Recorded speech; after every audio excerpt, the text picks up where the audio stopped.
हमारा काम है क्या, इसमें देखना है वनों के प्रकार। वनों के प्रकार सबसे पहले हम लोग क्या करेंगे, एक एक करके उसके बारे में पढ़ लेंगे। जैसे पहला क्या, देखो उपोष्ण है, पहला उपोष्ण हुआ, फिर उष्ण आएगा, फिर उष्ण ही आएगा तीसरा। मैं समझा नहीं कहीं सर, आप कहोगे सर समझ में आया कि आप कह रहे हो पहले उपोष्ण, ठीक है, मैंने कहा ठीक है सर समझ में आया। फिर आता उष्ण, गर्मी आ गई, फिर उष्ण गर्मी आ गई। लेकिन दोनों गर्मियों में थोड़ा बहुत फ़र्क है, एक आती है शुष्क, एक आती है पतझड़ वाली। समझ में आया?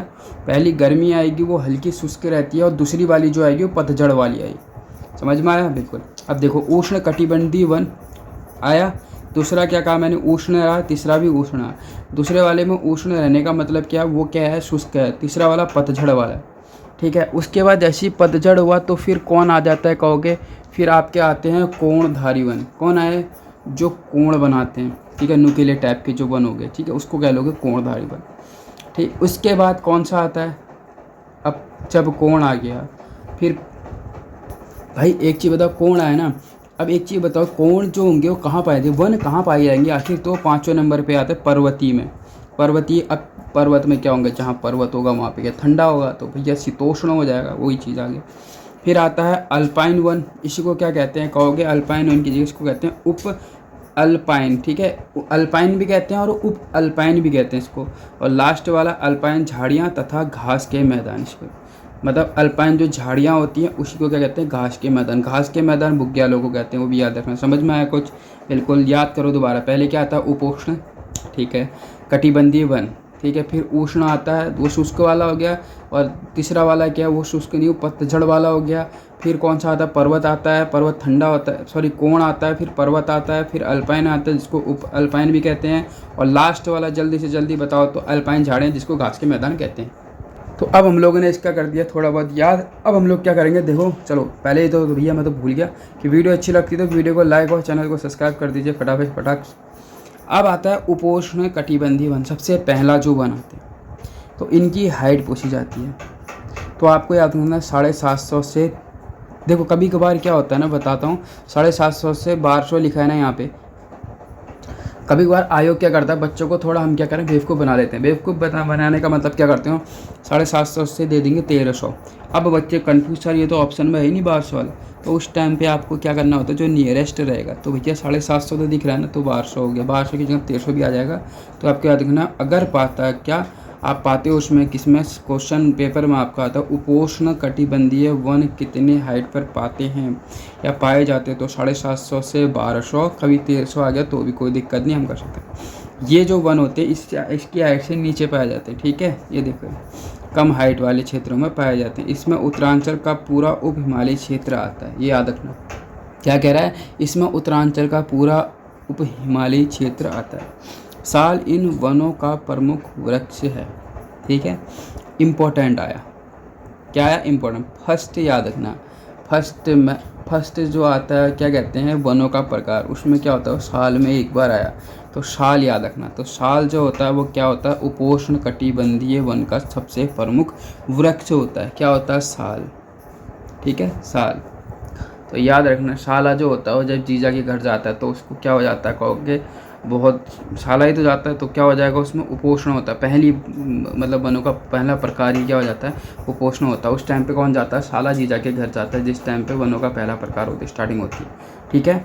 अब उसके बाद दूसरा देखते हैं, और भी देख लो चलो। दक्षिणी ढालों में 750 से तथा उत्तरी ढालों में 1200 मीटर, ये नहीं, ये केवल इतना याद करो कि 750 से 1200 उप हिमालयी क्षेत्र पूरा आता है। इसका प्रमुख जो वृक्ष है वो साल है, और कोई है इसमें, हाँ बिल्कुल, खजलू, सेमल, खलदू, खैर, शिशु, बांस। मतलब ये पूछ सकते हैं कि बांस जो है वो कौन से वन में आता है, किस वन के अंतर्गत आता है, तो याद रखना कौन सा है, उपोष्ण कटिबंधीय वन। एक क्वेश्चन और पूछा जा सकता है, जैसे सेमल भी उपोष्ण में आता है। कंजू तो नहीं पूछा जाता उतना, मतलब फिर भी क्या बोलता है, बांस या फिर सेमल, ठीक है, ये पूछा जाता है। कभी खैर भी पूछ लेता है कि खैर जो है कौन से वन में आता है, उपोष्ण कटिबंधीय वन हो गया। उसके बाद देखते हैं आगे, उसके बाद है उष्ण कटिबंधीय शुष्क वन, ठीक है। अब क्या है, उष्ण कटिबंधीय शुष्क वन। अब ये क्या चीज़ है, इन वनों की मुख्य प्रजातियाँ डाक, सेमल, गुलर, जामुन व बेर। इसमें क्वेश्चन ये देखो, ये है, ये जामुन और बेर इम्पोर्टेंट ये है भाई। क्यों है? क्योंकि ये पेपर में पूछा जाता है कि जो जामुन और बेर किस वन के अंतर्गत आते हैं। तो उस टाइम पर आपको याद रखना है कौन सा है ये। उष्ण है, कटिबंधीय और शुष्क वन। पहला उपोष्ण है बेटा, ये देखो, पहला वाला उपोष्ण कटिबंधीय वन है, दूसरा है उष्ण कटिबंधीय शुष्क वन। इनकी हाइट 1500 मीटर से कम वाले वृक्षों वनों वाले उन क्षेत्रों में पाए जाते हैं जहाँ कम वर्षा होती है। ठीक है। उष्ण कटिबंधीय शुष्क का मतलब क्या होता है? गर्म इलाका। अब गर्म इलाके का मतलब हुआ जहाँ पर क्या हो, गर्म कहाँ होगा? जहाँ वर्षा नहीं होगी, तो वर्षा यहाँ पर कम होगी। तो समझ में आया, जहाँ बारिश कम वो क्या कहलाता है? शुष्क कहलाता है। यहाँ के दो जो हैं आपको याद रखना, पेड़ कौन कौन से होते हैं कहोगे? एक तो होता है कौन सा? जामुन, दूसरा बेर। ठीक है। हाइट 1500 मीटर से कम। पहले वाले में 750 से 1200, दूसरे वाले में 1500 से नीचे। अब आता उष्ण कटिबंध, अब आएंगे पतझड़ की बात। वो उष्ण कटिबंधीय आर्द्र पतझड़ वन, इन्हें मानसूनी वन भी कहा जाता है। देखो, जब मानसून लेके आएगा कोई चीज़ तो क्या होगा? मानसून में पूरी तबाही हो जाएगी। अब तबाही जंगल में करेंगे तो किस रूप में होगी? जब क्या होगा, जो जंगल में वृक्ष है उनके पत्ते झड़ना स्टार्ट हो जाएंगे, तो वही चीज़ तो क्या होगी? आपकी पतझड़ वाला हुआ ना। तो याद रखना, क्या कहोगे? उष्ण कटिबंधीय पतझड़ आर्द्र पतझड़ वन। ठीक है। उष्ण कटिबंधीय आर्द्र पतझड़ वन, इन्हें मानसूनी वन भी कहते हैं, जो कि एक मौसम में अपनी पत्तियां गिरा देती हैं। मैंने कहा ना, पतझड़ का मतलब क्या होता है? पत्ते का गिरना। अब पत्ता गिरेगा तभी तो उसको पतझड़ कहेंगे। तो नाम भी आना, उष्ण कटिबंधीय आर्द्र पतझड़ वन। हाइट 1500 मीटर की ऊंचाई तक ऐसे वन शिवालिक श्रेणी व दून घाटी में पाए जाते हैं। पेपर क्वेश्चन किस तरह से पूछेगा वो बताता हूँ। देखो, पहली बार तो देखो, उष्ण कटि शुष्क वन 1500 मीटर से नीचे, जैसे ही पतझड़ है 1500 मीटर तक। कौन कौन इसके अंतर्गत आते हैं कहोगे? उष्ण कटिबंधीय शुष्क में आते हैं जामुन और बेर।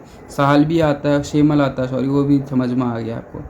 अब पतझड़ की बात आती, पतझड़ 1500 मीटर की आई। साथ साथ पतझड़ को ही क्या कहते हैं? मानसूनी वन भी कहा जाता है। पतझड़ की बात करते हैं तो यहाँ पर पत्ते झड़ना स्टार्ट होते हैं, मतलब बर्फ़ गिरना स्टार्ट हो जाएगी पत्ते की तरह। पर पत्ते को कंपेयर करो, बर्फ़ कहाँ गिरेगी? शिव जी के वहाँ पे, जहाँ पे शिव जी रहते हैं। शिव जी कहाँ? शिवालिक में। तो शिवालिक हो गया, और दूसरा दून घाटी। ठीक है। एक घाटी में गिरते हैं और शिवालिक क्षेत्र, तो शिवालिक श्रेणियों तथा दून घाटी में पाए जाते हैं ऐसे वन। अब इनका नाम पूछ लेगा कभी, सागौन, सहतूत, पलास, अंजर, बहेड़ा, बांस और शाल के मिश्रित वन इसके उदाहरण। इसमें से क्वेश्चन क्या पूछा है पतझड़ में से, मैं बताता हूँ। पहली बात तो इसे कौन सा वन कहते हैं? मानसूनी वन कहते हैं। हाइट 1500 मीटर तक हो इसकी हाइट। कौन कौन सी श्रेणियाँ? शिवालिक श्रेणी हो गया और दून घाटी इसके अंतर्गत पाई जाती पतझड़ के इसमें। और पूछेंगे तो सागौन, सहतूत, पलास, अंजर, बहेड़ा, बांस आदि साल के मिश्रित वन इसमें मतलब ये सब वन इसके अंतर्गत पाए जाते हैं पतझड़ के। ठीक है। पतझड़ में कैसे कहोगे? बांस, ठीक है, साल हो गया, बहेड़ा, वो तो चलो साल तो देखा होगा तुमने, बिल्कुल देखा है। अब आता है कोणधारी। ठीक है। अब एक बार दोबारा से देखते हैं। उपोष्ण तो 750 से, उपोष्ण 750 से 1200 मीटर की हाइट पर। ठीक है। ये तो सबसे पहले हो गया। इसका प्रमुख वन कौन सा है? साला आता है, देखो ऊपर में, तो साला हो गया।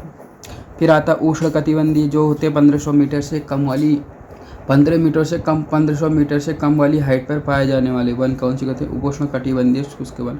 शुष्क वन का मतलब क्या होता है? जहाँ वर्षा कम हो वहीं तो होता है, तो यहाँ कम वर्षा होती है, वही चीज़ है। ठीक है। इसकी प्रमुख जो होती है प्रजातियाँ, उसमें से मेरे को जामुन और बेर आपको याद रखना है। होने के लिए सेमल, गुलर सब कुछ है। अगर उस पतझड़ आएगा, पतझड़ के लिए क्या होता है? 1500 मीटर तक शिवालिक और दून घाटियाँ, ये ठीक है। और होता है इसके साथ ही साथ इसमें पाए जाने वाले बांस, सहतूत, ये सब इसके अंतर्गत पाए जाते हैं। ठीक है, और एक इम्पॉर्टेंट चीज़ है मानसूनी वन भी इसको कहा जाता है, किसको? पतझड़ वन। अच्छा, कोणधारी वन, ये इम्पोर्टेंट देखो, 900 से 1800 मीटर तक की ऊंचाई पर पाया जाता है। जब भी कोण की बात आएगी, कोण क्या होता है? समकोण। ठीक है, और समकोण के साथ साथ उसके बाद अधिक कोण कितने का होता है? वो 180। तो सीधी बात है, आपको कोण में समकोण और अधिक कोण याद करना है, रेंज आपकी समझ में आनी चाहिए। समकोण होता है 90 का और अधिक कोण होता है 180। तो 90 में एक पीछे 0 और 180 में एक पीछे 0, तो 900 से 1800 मीटर की हाइट पर ये पाए जाते हैं। कोण से समझ में आना चाहिए। ये उष्ण कटिबंधीय तथा शीतोष्ण कटिबंधीय के बीच के, देखो कोणधारी एक गर्म और ठंडे के बीच में पाया जाता है। तो उष्ण कटिबंधीय, देखो उपोष्ण नहीं, उष्ण कटिबंधीय तथा ठंडा, तो शीतोष्ण कटिबंधीय के बीच पाए जाते हैं। इसका चीड़ कोण, देखो कोण की बात करेंगे तो चीड़ जो है इसका प्रमुख वृक्ष है। कभी गांव में जाना पता चलेगा कि चीड़ का वृक्ष कैसा होता है। तो याद रखना, चीड़ जो होता है वो कोण में निकलता है। ठीक है, याद रखना, चीड़ जब भी आएगा तो गांव की बात याद करना, गांव में क्या लगता है? चीड़ का वृक्ष। इन वनों में शुष्कता रहती, देखो क्या बोला था उसने? उष्ण और ठंडे दोनों के मध्य, मतलब उष्ण हो गया और शीतोष्ण कटिबंधीय, इन दोनों के बीच में पाया जाता है। तो भैया इस क्षेत्र में क्या होगा? शुष्कता रहेगी। चट्टानें धरातल पर पर भी उग जाती है। ठीक है, चट्टानी धरातल पर भी उग जाती है। कहीं कहीं पर, कहीं कहीं बीच में घासें भी उगी होती। कोई ये चट्टानों के बीच में कभी कभार घासें भी उगी होती। समझ में आया? कोणधारी, कोण के लिए समकोण और अधिक कोण, 90 से 180 याद हो गया, समझ में आ गया। इसका प्रमुख वृक्ष कोण आएगा तो चीड़, गांव के बारे में याद करना ही करना पड़ेगा आपको। और दूसरी चीज़ क्या होती है इसके अंदर, यह किस किस के बीच है? उष्ण कटिबंधीय और शीतोष्ण कटिबंधीय, ये शुष्क होते हैं, इसमें शुष्कता रहती है, इंपॉर्टेंट। ये चट्टानें धरातल पर ही उग जाती, इसकी चट्टानें धरातल पर ही उग जाती है, कभी कभार उसमें घास रहती है। ठीक है, अब आता है शीतोष्ण। शीतोष्ण का मतलब क्या समझ आ रहा है? कि ठंडा प्रदेश होगा। ठीक है, तो यहाँ पर ये वन 1800 से 2700 मीटर की ऊंचाई तक पाए जाते हैं। देखो आपको याद करना 9 का टेबल, रेंज याद करो, 9 एकम 9 18, इन दोनों में आते हैं कौन सा? देखो अब आएगा कोण, तो समकोण के बाद आएगा। ठीक है, फिर ठंडा प्रदेश आता है शीतोष्ण, 9 98 27, तो 1800 से 2700 मीटर की आते हैं। कौन? शीतोष्ण। ठंडा प्रदेश ऊपर कोई तो होगा ना, ठंडा ऊपर। देखो जैसे जैसे आप ऊपर को जाओगे, कभी जब आप केदारनाथ गए हो तो हाइट में जितना जितना ऊपर जाओगे उतना ठंडा होगा, तो जितनी ज़्यादा हाइट होगी उतनी ठंडा। तो वही चीज़ें में 1800 से 2700 मीटर की हाइट पर ये पाए जाते हैं। बस यही तो आपको ध्यान रखना है। हो गया। निचले भागों में चीड़ पाया जाता है। ठीक हो गया। क्या काम है? निचले भागों में क्या पाया जाता है? चीड़ पाया जाएगा। इसमें निचले भागों में चीड़ पाने का रीज़न क्या है बताओ? नीचे वाला भाग गर्म होता है, तो गर्म ही ज़्यादा क्षेत्रों में क्या है? शीतोष्ण, वो चीड़ पाई जाती है। देखो शुष्कता वहीं पाई जाएगी जहाँ चीड़ होगा, तो नीचे क्या होगा? शुष्कता रहेगी। सुप्रस सिल्वर फर, ये पूछा जाता है देवदार का जो वृक्ष है यह किसके अंतर्गत आता है? पर्वतीय शीतोष्ण वन। तो याद है देवदार का वन जो होता है वो ठंडे उसमें आता है, तो शीतोष्ण में आ जाएगा। ठीक है, इस तरह से आप याद कर सकते हो। दक्षिणी ढालों पर बाँझ की प्रधानता रहती। ठीक है, अभी तक का देखो चीड़ आया, प्रमुख जो था चीड़ जिसका प्रमुख था। ठीक है, चीड़ आ गया, और उसके बाद एक आया था साल, 2 आ गए। साल सबसे पहले उपोष्ण कटिबंधीय हो गया, और उसके बाद अगर साल की बात करते तो कोण, चीड़ जो होता है वो कोणधारी के इसमें आ जाता है। और उसके बाद जो है पर्वतीय शीतोष्ण में कौन सा आता है? बाँझ। ठीक है, पर्वतीय शीतोष्ण में बाँझ आ जाता है। पॉपुलर बर्ज नीली चीड़ के वृक्ष भी इसी श्रेणी में पाए जाते हैं। ओक की 3 मुख्य प्रजाति, बाज, मेरू, खिरसू। ये पूछ सकता है कि बताइए ओक की 3 मुख्य प्रजातियां कौन कौन सी हैं? किसकी? एक होता है ओके, ओके जी, तो वाला नहीं कह रहा मैं। ओक की 3 जो प्रमुख प्रजातियां कौन कौन सी पाई जाती है? तो बाज, मोरू तथा खरसू। ठीक है, बाज, मोरू और खरसू। क्या कहा मैंने? बाज, मोरू और खरसू। ठीक है, ये इंपॉर्टेंट देखो भैया, ओक की 3 मुख्य प्रजाति, बाज, मोरू और खरसू। अब आता है अल्पाइन वृक्ष, ये भी इम्पोर्टेंट देखो। अब अल्पाइन वृक्ष जो होंगे ये इससे भी ऊपर होंगे, 2700 से भी अधिक ऊंचाई पर पाए जाने वाले अल्पाइन हो गए, या फिर उप अल्पाइन, जिन्हें क्या कहते हैं, जिसमें सिल्वर फर, ब्लू पाइन और सुप्रस, देवदार, बर्च आदि प्रमुख हैं। बुरांश तथा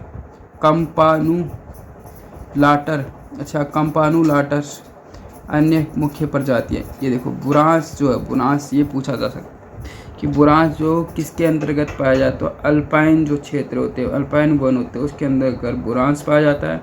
कभी कभार ये कंपानुलाटस जो है, इसको ये भी क्या होती है पूछ लेते हैं। कंपानुलाटस कहाँ पाया जाता है, तो आपको याद करना पड़ेगा कहाँ, अल्पाइन या फिर उप अल्पाइन किसी पाया जाता है। ये वृक्ष तेल युक्त होते हैं, मोस्ट इम्पॉर्टेंट है। देखो जब भी अल्पाइन की बात आएगी तो अल्पाइन आपको याद रखना है, ये वृक्ष क्या होते हैं, तेल युक्त होते हैं और कच्चे भी जल जाते हैं। ठीक है, तेल युक्त होते हैं।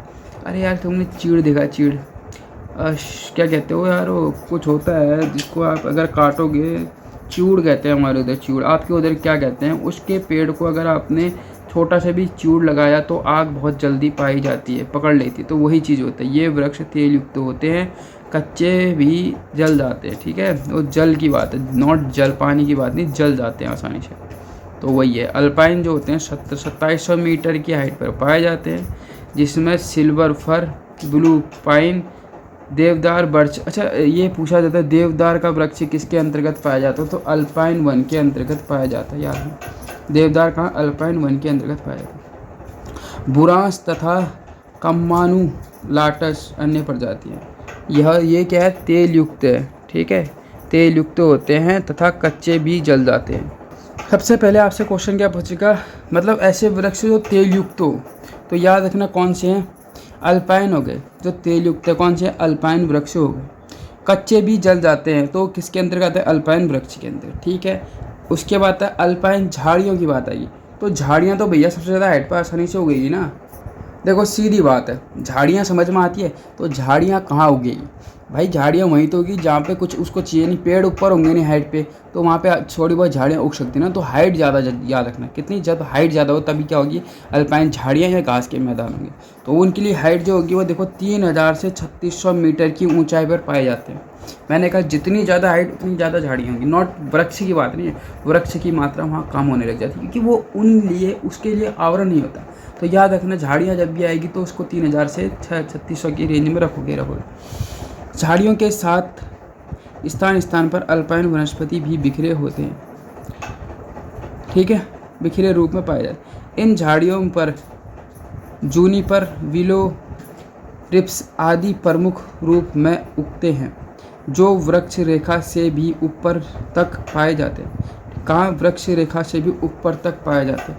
मैंने क्या कहा, देखो वृक्ष रेखा, मैंने कहा था, मैं गलत नहीं कहता हूँ कि वृक्ष रेखा से ऊपर तक पाए जाते, बोला कि जहाँ तक वृक्ष रहेंगे उससे ऊपर पाए जाएंगे, क्योंकि वहाँ पर वृक्षों के लिए उस टाइप का आवरण नहीं होगा जिस टाइप का वो आवरण चाहते हैं। और इनके देखें तो जूनियर कह रहा हूँ, वैसे बात तो है जूनियर हो जाता है, लेकिन यहाँ जूनी पर है। और विलो, रिप्स आदि प्रमुख रूप में। इससे अधिक ऊंचाई पर घास के मैदान मिलते हैं, मैंने कहा ना, जिन्हें बुग्याल, प्यार और क्या कहते हैं, मीडो या फिर अल्पाइन पास्चर कहा जाता है। ठीक है, क्या क्या कहते हैं नाम देख लो। देखो बुग्याल तो हर किसी को पता होगा कि बुग्याल जो होते हैं वो क्या होते हैं, कहोगे घास के मैदान बुग्याल कहलाते हैं। प्यार हो गया, ये भी कहते हैं। मीडो, ये मतलब मैं पहली बार सुनना होगा, तो मीडो हो गया। और अल्पाइन पास्चर, ये भी पहली बार ही सुनने हो गए, तो अल्पाइन पास्चर हो गया। ठीक है, बुग्याल, प्यार, मीडो और अल्पाइन पास्चर कहा जाता है। गर्मी के दिनों में हिमालयी क्षेत्रों की बर्फ़ पिघलने से कहीं कहीं दलदल भी बन जाता है और यहाँ कई प्रकार के फूल जैसे अतीस, वत्सनामा, सलम पंजा, सोम, निस्विसी, रुद्रवंती, विषकंडारा, फेन कमल, कस्तूरा कमल, ब्रह्म कमल, पंजा। देखो ये सब हाइट में पढ़ लेना। मैंने क्या कहा, हाइट देखो, तुम हाइट तो देखो। ब्रह्म कमल देखो कितनी हाइट पे पाया जाता है, 4400 से 6000 की हाइट पे ये पाया जाता है। उतनी ज़्यादा हाइटों पे पाया जाए ना, कमल को खींचने के लिए क्या चाहिए, कुछ नहीं। ठीक है, अब बताओ। ठीक है, ब्रह्म कमल 4800 से 6000, सॉरी गलती बोल दिया, 4400 नहीं 4800 है। ठीक है, पंजा उग जाते, ये सब उगने वाले यहाँ पे झाड़ी। अब इसमें क्या, जड़ी बूटी गूगल, बिल, जटामासी, कुट, मिमरी, रत्न जोशी, प्रभुलास आदि उग जाते हैं। जून से सितंबर तक इन मैदानों में उगने वाली पशुचारकों हेतु उपयोगी मखमली घासों मोहक लगती। वही है कि पशुचारकों के लिए बहुत अच्छा ये क्या होता है, एक तरह से आवरण होता है। ठीक है, इन बुग्यालों में पशुचारण कराने वाले पशुओं को, देखो ये इम्पोर्टेंट है, क्या पूछा जाता है, देखो चल घुमंतु, ये तो आपको पता है कि जो घूमते रहते हैं वो क्या कहलाएंगे, एक तरह से चरवाहा। अनवाल पहली बार सुना होगा, पालसी पहली बार। बकर खाल, चलो ये तो बकरा से समझ में आती कि बकरे को बकर खाल कह दो, तो बकरे की खाल रखने वाला मतलब जो बकरों को घुमाता होगा वही होगा, तो वो भी हो गया एक तरह से पशुचारक। लवड़ियाँ और गूजर, चलो ये तो गूजर तो पता ही, वो गद्दी। ठीक है, ये सब क्या कहलाते हैं, ये कहलाते हैं जो बकरियों को चराने वाले होते हैं, वो ये सब कहलाते हैं। ठीक है, एक बार फिर से, चल घुमंतु जो घूमते रहते हैं। अनवाल एक अन्याय होता वो नहीं, अनवाल। पालसी बकर खाल। लवड़िया, लव होता ना लव, तो एल लव अड़िया। ठीक है, लव और लड़िया, उससे याद करते। गूजर और गद्दी, ये सभी नामों से जाना जाता है इन सबको। ठीक है, अब देखो टुंडा तुल्य वनस्पति। देखो टुंडा सबसे ज़्यादा ठंडा होगा भाई, सबसे ज़्यादा ठंडा टुंडा। ठीक है, सबसे ज़्यादा ठंडा टुंडा, घास से भी ऊपर, तो घास से ऊपर आएगा 3600 तक तो जा ही रहा था, तो 4800 मीटर की हाइट तक का ऊंचा पाया टुंडा तुल्य वन। इसमें खाली घास, काई और लीचेन आदि ही पाए जाते। टुंडा वन्य जो होता है ना, टुंडा तुल्य वनस्पति, टुंडा जब आ जाता है तो केवल 3600 से कितना 4800 मीटर की हाइट पर यह पाया जाता है। इसमें क्या है, टुंडा तुल्य वनस्पति, घास, काई, लीचन, जबकि इससे अधिक ऊंचाई पर सदैव वन बरख साधन रहता है। ठीक है, वही होता है भाई, अब घास ही उगेगी वहाँ, काई जमेगी, तो भैया वही चीज़ें होती है। ठीक है, कुछ समझ में आया? बिल्कुल समझ में आना चाहिए आप लोग। ठीक है, एक बार फिर से रिवीजन करते हैं।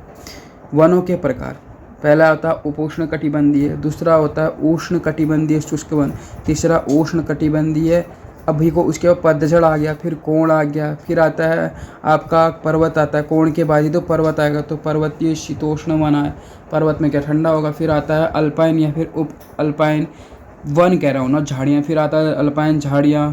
ठीक है, फिर आता है टुंडा, तुम्हारे जो प्रदेश होते हैं वो टुंडा तुल्य वनस्पतियाँ। ठीक है, ये सब हो गया, इसके बारे में ख़त्म। ठीक है, अब आता देखो क्या, अब आपको याद करना है यहाँ से।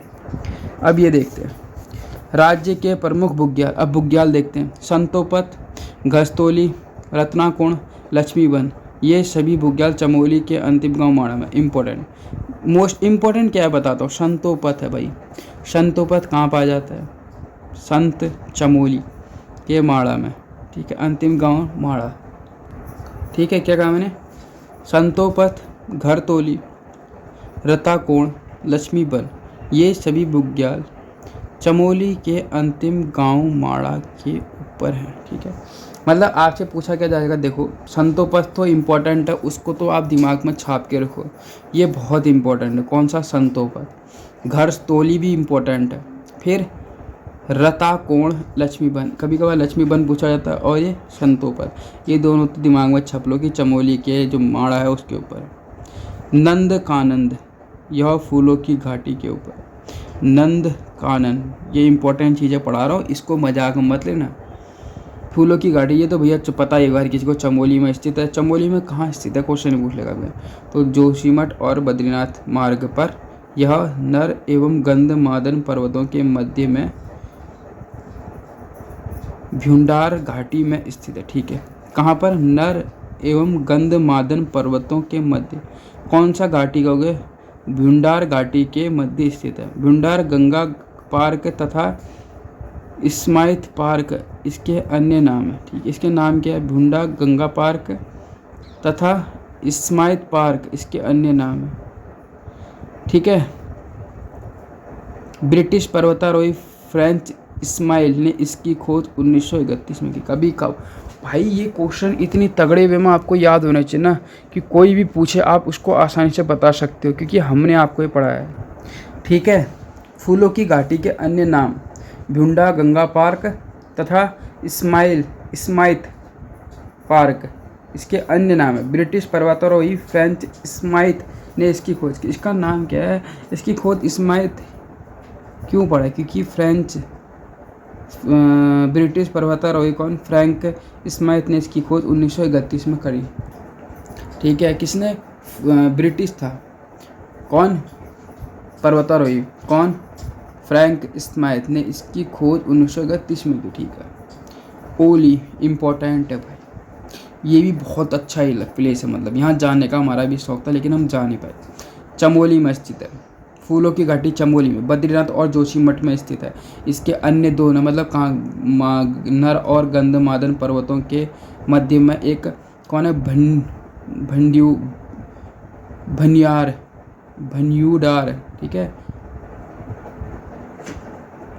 ठीक है, भन्यूडार घाटी में स्थित है। भन्यूडार गंगा पार्क या फिर इसको स्माइथ पार्क भी कहते हैं। रीजन होता है ब्रिटिश, तो फ्रेंच स्माइथ थे, उन्होंने इसकी खोज 1931 में करी। ओली चमोली पहले या जोशीमठ से 15 किलोमीटर दूरी पर स्थित है। साहसिक पर्यटन के लिए प्रसिद्ध है। नंदा देवी, कामेट, माणा, द्रोणगिरी, नीलगिरी तथा हाथी गौरी पर्वत श्रृंखलाओं से घिरा यह बुग्याल एशिया का सुंदरतम ढाल वाली केंद्र है। सबसे पहले स्क्रीनिंग केंद्र है। देखो ये पूछा जाता है पेपर में कि ये स्क्रीनिंग केंद्र है। ठीक है, ये पूछा पेपर में जाता ही जाता है भाई कि बताओ स्क्रीनिंग केंद्र कहाँ? ओली में। यहाँ पे मतलब क्या करते हैं ना, स्केटिंग करते हैं, जो देखा है बर्फ़ में के ऊपर जो जाना है वही चीज़ें होती है, वो है ओली। ठीक है, कहाँ पे? चमोली में। यहाँ ये कितने से घिरा? देखो नंदा देवी, कामेट, माणा, द्रोणगिरी, नीलकंठ था हाथी गौरी पर्वत श्रृंखलाओं से घिरा है अच्छी तरह से। ठीक है, यह बुग्याल एशिया का सबसे सुंदरतम ढाल वाला स्क्रीनिंग केंद्र है। यहाँ स्क्रीनिंग हेतु विदेशी लोगों का भी आना है। ठीक है, गुरशो ओली के पास यहाँ हाथी पर्वत है। अच्छा, गुरशो में क्या कहोगे? तो गुरशो में हाथी पर्वत किसके पास है? ओली के पास। चित्रकांठा चमोली में स्थित है। चित्रकांठा कहाँ? चमोली में स्थित है। कहाँ? चमोली में स्थित। क्वारी चमोली, ये भैया मैंने पढ़ा था, ये क्वारी पढ़ी थी बिहारी के ऊपर, याद रखो। क्वारी आपको पहले मैंने पढ़ा चुका हूँ मैं। क्वारी क्या है? चमोली में स्थित बिहारी के ऊपर। चित्रकांठा, चित्र कहाँ बनते हैं? चमोली में बनेंगे। ठीक है, गुरशो ओली के पास है। गुरशो हाथी पर्वत है। चौफिट शिखर चमोली में मलारी के पास। मतलब चौफिट शिखर पूछेगा कहाँ स्थित है तो आप कहना करें चमोली में। कल्पनाथ मोस्ट इम्पॉर्टेंट है। कल्पनाथ बद्रीनाथ के मार्ग पर स्थित है। कहाँ? चमोली में। अच्छा, बद्रीनाथ क्या है? वो भी चमोली। इस तरह से कैला, यह बुग्याल बद्रीनाथ के चारों ओर फैला है। ये पूछा गया भाई कैला, क्योंकि पूछा है देखो इस तरह से जाता है कि पेपर में लगे नहीं बच्चों को। कैला बुग्याल का भी सुना ही नहीं, तो यही चीज़ है। कहाँ स्थित है? यह बद्रीनाथ के पास स्थित। मतलब वैसे ऑप्शन में चमोली देगा तो चमोली लिखना है, तो वैसे बद्रीनाथ। ठीक है, कैला। बगजी चमोली पिंडर और केल के बीच। ठीक है, चमोली में स्थित है। किस किस के? पिंडर और कैल के बीच स्थित यह। उसके बाद देखो क्या लिखा है, बगजी चमोली मतलब क्या था? बगजी जो है चमोली में स्थित है, पिंडर और कैल के बीच। ठीक है, पिंडर नदी और कैल नदी के बीच में स्थित है। यहाँ से हिमालय का सबसे भव्य दृश्य दिखता है। कहाँ से हिमालय का सबसे भव्य दृश्य दिखता है? तो कहाँ से? बगजी से। रूपकुंड, रूप की रानी, तो रूप की रानी कहाँ है? चमोली में स्थित। ये तो पहले ही बता चुका हूँ। यहाँ फेण कमल पुष्प अत्यधिक मिलते हैं। कौन सा पुष्प? फेण कमल। रूपकुंड, रूप की रानी, तो वहाँ से चलना चमोली में। बैदनी सबसे बड़ा बुग्याल, मोस्ट इम्पोर्टेंट। सबसे बड़ा बुग्याल कौन सा? बैदनी। ठीक है, सबसे बड़ा ग्लेशियर कौन सा है? क्वेश्चन पूछेगा बताओ, तो नंदा देवी। ठीक है, सबसे बड़ा बुग्याल बैदनी बुग्याल चमोली में ही स्थित है। ठीक है, रूपकुंड के पास स्थित है। इसे वेदों का, अब देखो एक हम लोग क्या करें, एक प्रण लेते हैं ना, प्रण, तो प्रणयन, तो क्या कहते हैं? प्रणयन। ठीक है, स्थल माना जाता है। यह सुंदर मखमली घासों के लिए प्रसिद्ध। सबसे बड़ा बुग्याल कौन सा? बैदनी। कहाँ? चमोली में स्थित है, रूपकुंड के पास स्थित है। इसे वेदों में परिणयन स्थल माना जाता है। यह सुंदर मखमली घासों के लिए प्रसिद्ध। अली, ठीक है, अली की जगह अली है क्या है? अच्छा अली है। चमोली रुद्रप्रयाग ऊखीमठ व गोपेश्वर के बीच है, ठीक है अली, ठीक है अली नहीं होगा ये, हाँ अली होगा, फिर अली है। अली कहाँ? चमोली रुद्रप्रयाग। केदारकांठा है, तो केदारकांठा तो बहुत ईजी है, उत्तरकाशी में स्थित है, मखमली घास के लिए प्रसिद्ध है। ये तो आपको पता ही है ना, ये तो बच्चों वाला कहोगे तुम भी, क्या सर अभी बच्चों वाले पढ़ा रहे हैं, ये मैंने तुम्हें पढ़ा चुका हूँ, ये चीज़ें भूलना मत। केदारकांठा बद्रीनाथ सॉरी उत्तरकाशी में स्थित है, बता रखा मखमली घास है। फिर है मानेक, मानेक कहाँ स्थित है? उत्तरकाशी, जो क्या है सरताल के पास। फिर है हरकादून, हरकादून कहाँ है? उत्तरकाशी बंदरपुश ढाल पर, तोंस उद्गम पर मखमली घास है, ठीक है। पहली बार हरकादून इंपॉर्टेंट है, ये पूछा जाता है कि कहाँ पर है हरकादून, तो याद रखना उत्तरकाशी में स्थित है हरकादूर, ठीक है हरकादून। सोनगाड़ मोस्ट इम्पॉर्टेंट है, जिसको जो है उत्तरकाशी में, जो है छायागाड़, ठीक है। सोनगाड़ कहाँ? उत्तरकाशी में, जिसका नाम छायागाड़। देवदामिनी यमुनोत्री के पास है, ठीक है। क्या है? देवदामिनी यमुनोत्री के पास, ठीक है। क्या है? देवदामिनी यमुनोत्री। मोस्ट इम्पोर्टेंट ये पूछा जाता है भाई, दायरा। देवदामिनी याद रखना, देवदामिनी यमुनोत्री के पास है। सोनगाड़ है, जिसको कहते हैं छायागाड़, याद रखना। छायागाड़ किसको कहते हैं? तो सोनगाड़, जो कहाँ? उत्तरकाशी में स्थित है। देवदामिनी तो ये यमुनोत्री के पास है। दायरा ये क्या है, कैसे बता सकते हो? बुग्याल है। उत्तरकाशी शीत में स्क्रीनिंग प्रसिद्ध केंद्र, सॉरी दायरा है, तो ये क्या है? स्क्रीनिंग के लिए प्रसिद्ध है, उत्तरकाशी में स्थित है। पर्वतारोही, अब दायरा, अब स्क्रीनिंग के लिए तो उत्तर ऊपर से तो नीचे को आएंगे, तो याद रखना उत्तरकाशी, ठीक है। चंद्रप्रभा सतवाल ने इस पर्यटन मानचित्र में लाया। पर्वतारोही चंद्रप्रभा संतवाल ने इसे पर्यटन मानचित्र में लाया, ठीक है। कुश कल्याण, ये देखो क्या है? कुश कल्याण उत्तरकाशी में स्थित है, सुरमई बुग्याल है। उसके बाद देखो क्या लिखा है, कुश कल्याण उत्तरकाशी, सुरमई बुग्याल है। कोटालो की हारी नाम के कारण इसे सुरक्षित जैव पार्क घोषित किया गया है। सॉरी कहाँ पहुँच गए, ठीक है। कोटाली की हारी नाम है। पवाली कांटा, ये भी इम्पोर्टेंट है, ये बहुत बार पेपर में पूछा गया, तो क्या है? पवाली कांटा कहाँ स्थित है? उत्तरकाशी में। 17 किलोमीटर में कई प्रकार की जड़ी बूटियों के कारण इसे भी सुरक्षित जैव पार्क, मतलब यहाँ पे बहुत प्रकार की जड़ी बूटियाँ, कहाँ? पवाली कांटा कहाँ? उत्तरकाशी में, ठीक है। कितना किलोमीटर? 17 किलोमीटर का है। तपोवन, ये बहुत इंपॉर्टेंट है भाई, पेपर में ये पूछा जाता है कि तपोवन कहाँ है, तो याद रखना गोमुख के पास उत्तरकाशी में, ठीक है। तपोवन कहाँ है? गोमुख के पास उत्तरकाशी, ये तुम्हें मैंने पढ़ा रखा है। जो बच्चे मेरे साथ पहले से कनेक्ट हैं उनको तो पता है भैया, ठीक है। तो जो नए हैं वो प्लीज़ चैनल को सब्सक्राइब कर दीजिए और वीडियो को लाइक कर दीजिए फटाफट से, ठीक है। उसके बाद देखते हैं केदार खर्ग, ये भी कभी कभार पूछ लेता है। केदार खर्ग गोमुख के पास है, तपोवन गोमुख के पास है। सरुताल, क्या लिखा है? सरुताल बुग्याल उत्तरकाशी में।